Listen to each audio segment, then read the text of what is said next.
Qué importante y qué bueno es conocer a Dios. Qué saludable es profundizar en sus atributos. Y te lo digo como ser humano y quiero comenzar este estudio con un testimonio muy de cerca que estamos viviendo mi esposa y yo.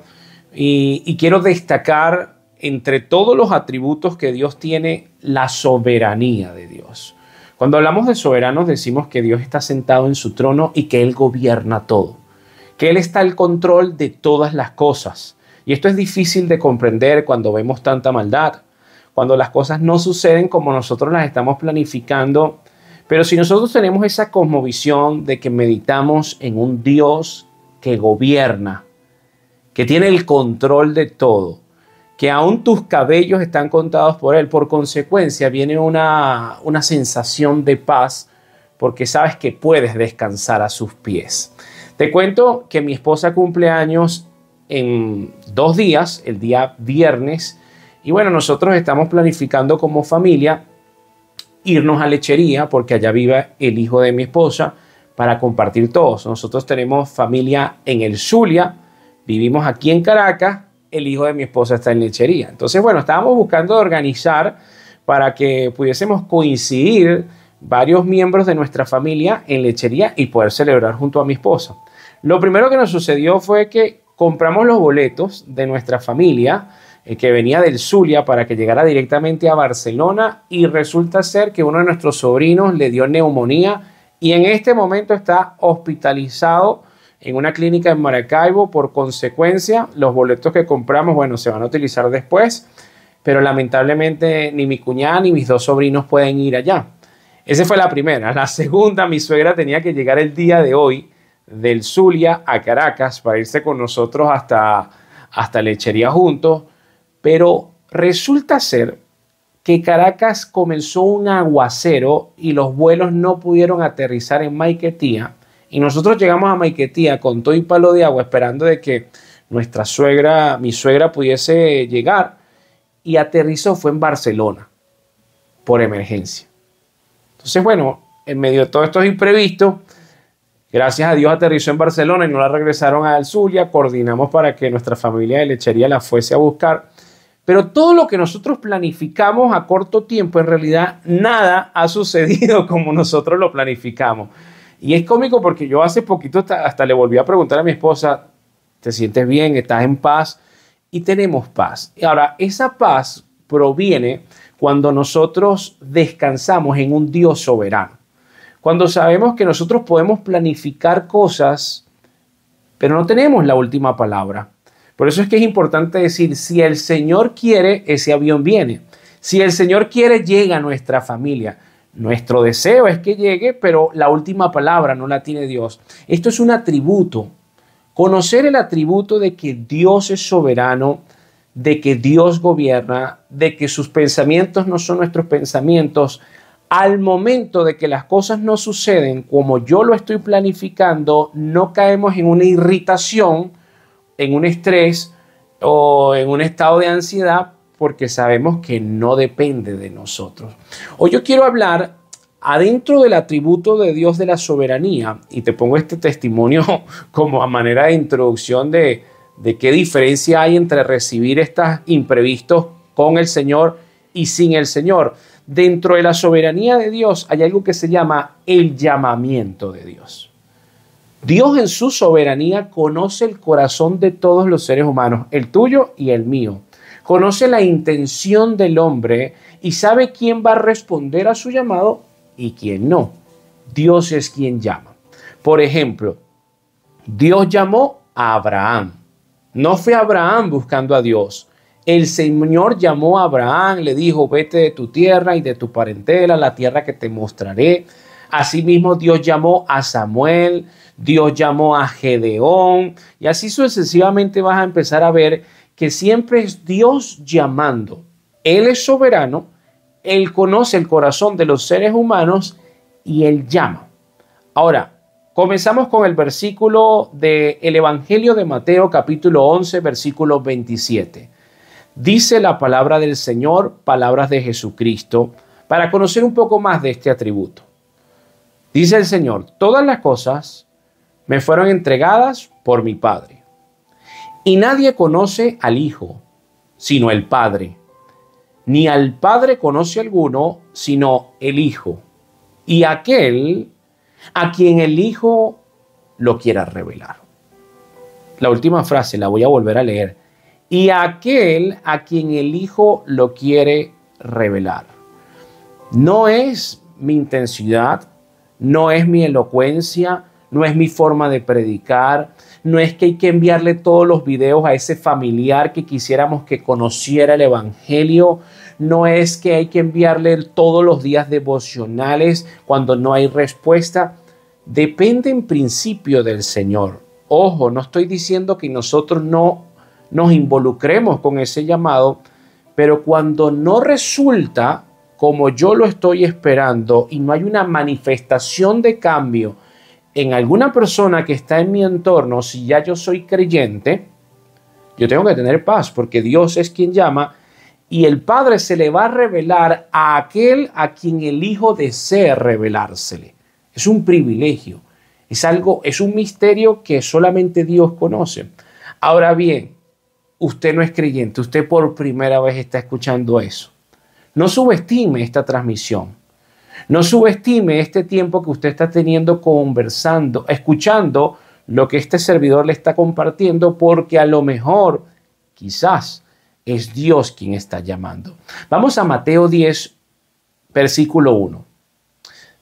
Dice la palabra del Señor. Entonces, llamando a sus 12 discípulos, les dio autoridad sobre los espíritus inmundos para que los echasen fuera y para sanar toda enfermedad y toda dolencia. Nos quedamos con la primera parte del versículo. Primero dice llamando. En el griego la palabra es prokaleo y quiere decir hacer venir, convocar para una tarea. Dios llama. Después que llama, equipa, da autoridad. En el griego la palabra autoridad es exousia y habla de una facultad, poder, una habilidad para un don específico que Dios quiere que tú puedas practicar, ejercer para la extensión de su reino. ¿Por qué es importante esto? Porque hay muchos que quieren autoridad en este tiempo, pero no han sido llamados. Hay muchos lobos disfrazados de ovejas. Hay muchos falsos profetas. Hay muchos falsos maestros que están intentando ejercer autoridad, pero que Dios no los llamó. Yo tengo que saber a quién estoy escuchando y si en realidad está apegado a lo que Dios dice a través de su palabra y si lo que está diciendo va acorde a la soberanía de Dios o va acorde a las emociones de los hombres, porque nuestro corazón es engañoso. Entonces, qué bueno es conocer, en primer lugar, atributo de Dios. Dios es soberano. Dios gobierna. Dios conoce el corazón de todos. Dios es quien llama. Dios es quien busca. Dios es quien convence. Dios es quien invita al arrepentimiento. Dios es cuando está trabajando con una persona donde demuestra de una forma contundente que Él es el que está haciendo las cosas. No son los hombres. Tenemos en muchos dominios y en muchas iglesias los ojos puestos en el hombre. Por eso hablamos de un evangelio antropocéntrico, donde el hombre está en el centro. No es cierto. Tenemos que tener un evangelio cristocéntrico, donde sea Dios el medio. Dios es soberano. Esto no sucedió como yo lo planifiqué. No importa. Descanso en el Señor. Gracias, Señor. Tu palabra es verdad. Tu voluntad es buena, agradable y perfecta. Es un ejercicio que nos da paz. Mi esposo aún no se convierte. Mi hijo es rebelde. Mi familia no es creyente. Recuerda, tú no lo vas a convencer. Es Dios quien llama. ¿Qué puedes hacer tú? Una carta abierta, congruente, en santidad, porque algunos quieren que otros se conviertan y tienen vidas diabólicas, incongruentes, inmorales, y aún así tienen el tupé de decir, es que me gustaría que mi amigo, mi hermano, mi esposo sea como sea. Ahora, ¿por qué algunos no entienden la escritura ni responden positivamente a ella, a pesar de que se les explica, se les explica, se les explica? Vamos a Lucas 24, donde Jesús, luego de la resurrección, se le aparece a los discípulos, y los pequeños discípulos piensan que es un fantasma. En ese contexto vamos a leer Lucas 24, versículo 45. Dice la palabra del Señor: entonces les abrió el entendimiento para que comprendiesen la escritura. Caramba, qué gran revelación. Hay personas que tienen diferentes Biblias. Hay personas que se han leído la Biblia de tapa a tapa. Hay personas incluso que traducen la Biblia a otros idiomas y no son creyentes. El poder no está en la Biblia. Grave error pensar que muchas personas adoran a la Biblia. No es la Biblia, querido amigo, es Cristo. Porque la Biblia da testimonio de Cristo. La Biblia es un registro histórico que tiene la función de presentarnos al Señor. El Señor nos abre el entendimiento a quien Él llama en su soberanía, y luego de que me abre el entendimiento el Señor, yo digo, wow, esto es para mí. Esto lo voy a poner en práctica en mi matrimonio, en mi vida laboral, con mis hermanos, con mi prójimo, y empiezo a vivir la vida que está en la Escritura. Una vida conforme a la voluntad de Dios. Hay personas que están predicando el Evangelio en las redes sociales con formas equivocadas, con histeria, con orgullo, con resentimiento, antinomianos que lo toman de una forma ligera, sin ningún tipo de estudio bíblico, no hacen una buena hermenéutica, no saben lo que es una exégesis, tienen un zaperoco ahí porque agarran la Biblia, enseñan la Biblia sin que Cristo les haya previamente abierto el entendimiento. Tenemos que tener cuidado a quién estamos escuchando en las redes sociales. Yo les digo abiertamente a las personas que estudian conmigo a través de estas redes sociales, no diga Ipaniza dijo. Yo siempre digo, la Biblia dice en este versículo y en este versículo, y me gusta mucho que usted haga concordancias, estudia, lee libros, vaya a diccionarios bíblicos. Si encuentra un error en lo que yo estoy diciendo, me escriba, hermano, usted dijo esto y la Biblia dice esto, porque yo no soy infalible. Yo me puedo equivocar. El Señor no se equivoca. No es el hombre, no es la Biblia, es Cristo. La Biblia da evidencia del Señor. Ahora, ya que conocemos un poco más de esto, vamos a leer Romanos, capítulo 9, del 9 al 18. El título de esta porción de la Escritura es La elección de Israel. No sé si usted se ha preguntado, ¿por qué Dios escogió a Israel? La nación de Israel. Ese punto geográfico, ¿por qué? Porque Dios es soberano. Nosotros no estamos en condición de pedirle explicación a Dios de una forma arrogante y orgullosa. ¿Se acuerda que estamos hablando de un atributo de Dios, la soberanía de Dios? En la soberanía de Dios está el llamamiento de Dios. Dios es quien va a llamar. Dios es quien va a abrir el entendimiento, porque es Dios el único que conoce la intención del corazón de cada uno de nosotros. Muy bien, vamos a colocar de ejemplo una nación, que es Israel. Romanos 9, del 9 en adelante, dice: Porque la palabra de la promesa es esta: por este tiempo vendré y Sara tendrá un hijo. Sara, esposa de Abraham, patriarca. Y no solo esto, sino también cuando Rebeca concibió de uno, de Isaac, nuestro padre, pues no habían aún nacido, ni habían hecho aún ni bien ni mal, para que el propósito de Dios conforme a la elección permaneciese, no por las obras, sino por el que llama. Ahí está nuestra palabra. Versículo 12. Se le dijo: el mayor servirá al menor. Como está escrito: a Jacob amé, mas a Esaú aborrecí. Muy bien, nos detenemos para poder conocer un poco más de esto.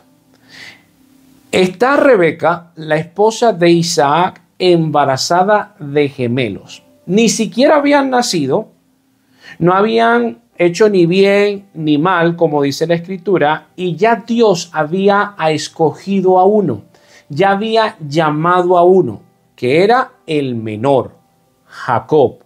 A Jacob lo amó, a Esaú lo aborreció.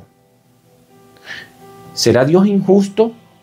Porque aquí dice incluso el versículo 14, ¿qué pues diremos? ¿Que hay injusticia en Dios? En ninguna manera. ¿Cómo podemos entender esta porción de la Escritura si aún no habían nacido los muchachos, estaban en el vientre de la madre, eran gemelos, el mismo padre, la misma madre, el mismo abuelo, la misma abuela, y a uno lo escoge y lo ama y a otro lo aborrece? ¿Cómo podemos entender esto? Cuando conocemos los atributos de Dios. Dios es soberano, pero también Dios es omnisciente, todo lo sabe. No es que está esperando que nazca el niño para saber si el niño va a responder a su llamamiento, si va a tener una vida donde se va a quebrantar y va a depender del Señor, o va a ser orgulloso, soberbio, no va a obedecer a Dios. Ya Él lo sabe desde antes que el niño naciese. Ejemplo, Jeremías: antes de que nacieses, te conocí. Ya yo te conocía. Dios es omnisciente. Es posible que Dios esté trabajando contigo en esta etapa de tu vida. Quizás hay presión, quizás hay momentos de adversidad, pero Dios es omnisciente. Él tiene la historia completa. Este capítulo de la historia lo único que está haciendo es equipándote para fortalecer el carácter. Si confías en Dios: Señor, no sé por qué razón permites esto, pero tú eres soberano, omnisciente, y yo confío en ti, dame fortaleza. Hay un cambio.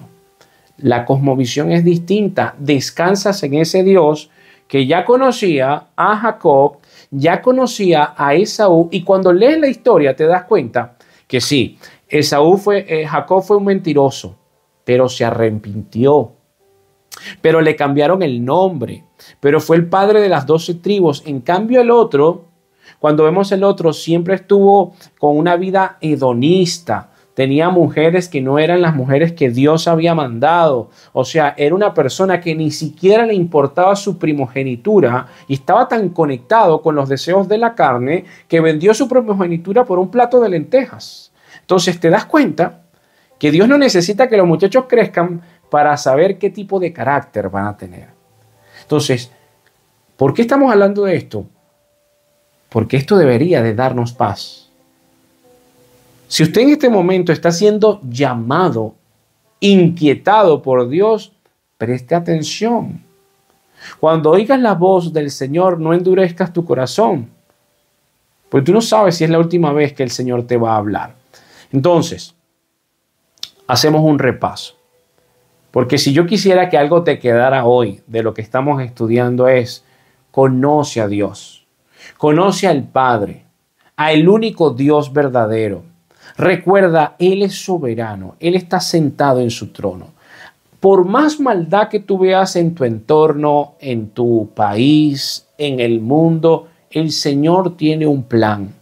El Señor está esperando que más almas se arrepientan, conozcan su evangelio. Él sabe cuál va a ser la última alma y vendrán los días de juicio donde se va a cumplir ese pequeño porcentaje de la Escritura que aún no se ha cumplido.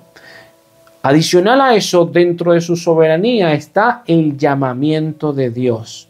No te inquietes ni te impacientes por alguna persona que tú estimes que aún no responde a la voluntad y al llamado de Dios. Lo único que puedes hacer es orar por esa persona y tener una vida de santidad, que cuando interactúes con ella, tu predicación sea a través de la modelación de actos íntegros, permeados de santidad, de congruencia.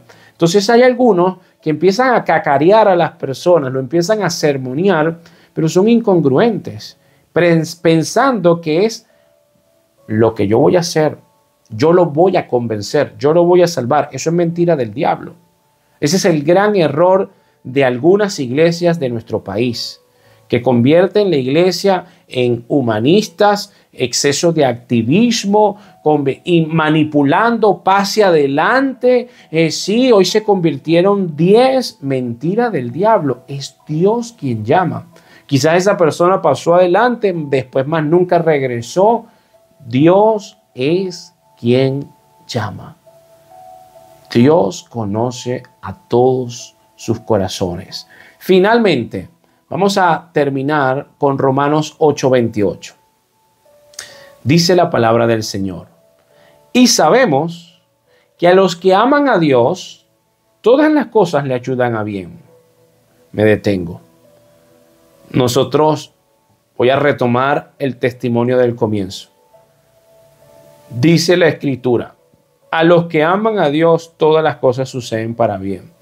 No era la voluntad del Señor que mi esposa pasara su cumpleaños con su hermana y sus sobrinos. Dios no lo decidió así. No lo razono, lo creo. ¿Por qué? Porque me adueño de esto. Dios es soberano. Tuvimos la intención, compramos los pasajes, no pasó, descansamos en el Señor. No era la soberanía de Dios, lo voy a decir de otra forma. No era la voluntad de Dios que mi suegra llegara aquí, sino que llegara allá. A los que amamos al Señor, todas las cosas nos suceden para bien.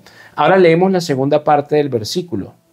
Esto es, a los que conforme a su propósito son llamados. Dios llama a las personas, llama a todos. En algún momento de su vida todas las personas van a recibir un llamado. Pero los que responden a ese llamado son los que tienen un corazón donde Dios va a trabajar para equiparlo y que sea útil en el propósito de Dios, no en el mío, en la expansión de su reino. No es mi reino, no es un reino temporal, es un reino eterno. Esto, por consecuencia, debería de darnos paz. Yo quiero terminar con una oración que quiero dejar aquí en la grabación para ti. Si nada te lo impide, quiero animarte a que puedas cerrar tus ojos. Padre, gracias, Señor. Qué bueno es conocerte. Qué paz nos das cuando meditamos en tu soberanía. Cuando vemos que las cosas no suceden como lo planificamos, pero dependemos de ti, Señor. Tú eres el único Dios verdadero. Tú eres el santo, santo, santo. Tú gobiernas, Señor. Enséñame, oh Dios, enseña a la persona que está escuchando a que pueda conocerte más. Sabemos que los que te conocemos es porque tú decidiste revelarte en nuestras vidas. Queremos conocerte más, Señor. Te rogamos, Dios, que podamos meditar en esto, en que tú eres quien llamas. Si tenemos algún miembro de nuestra familia, si la persona que está escuchando tiene algún miembro de su familia, algún ser querido que aún no responde positivamente al Evangelio, recuérdale que tú eres el Dios que llama, que tú eres quien abre el entendimiento, que tú conoces el corazón de todos. Ayúdanos a depender más de ti. Ayúdanos a no adaptarnos a este mundo, sino renovar nuestro entendimiento todos los días para conocer tu buena voluntad, agradable y perfecta. Ayúdanos, Señor, a no contaminarnos con exceso de activismo y de una forma inconsciente intentar robarte tu gloria. Ayúdanos a recordar que es por tu gracia, por tu amor inefable. Gracias, Señor. Te doy gracias por la vida de la persona que escucha a través del internet. Gracias, Padre amado, por su casa, por su familia, por sus trabajos, por sus animales domésticos. En el nombre de Jesús. Amén.